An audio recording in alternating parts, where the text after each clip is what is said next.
Po si Jenica, ang operator ng DTF dito sa branch ng Metro Town na may 6 na araw na bilang at meron 39 total of meters.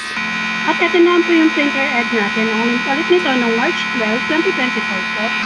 At ito naman po yung copy natin na may 90% good condition po. At ito naman po yung damper natin. Ang uling palit nito ay wala pa po. Head clean.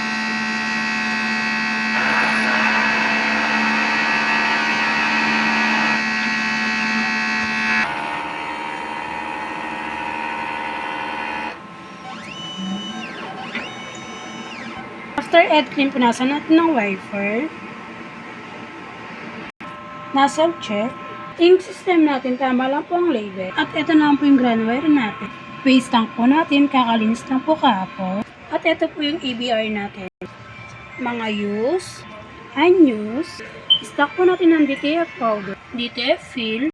At ito naman po yung consumable monitoring natin sa powder, sa white, sa magenta, wala po tayo nagamit. Sa cyan din po. Sa yellow, isa po. Sa black, wala po. At sa film din po, wala din po. At cleaning solution.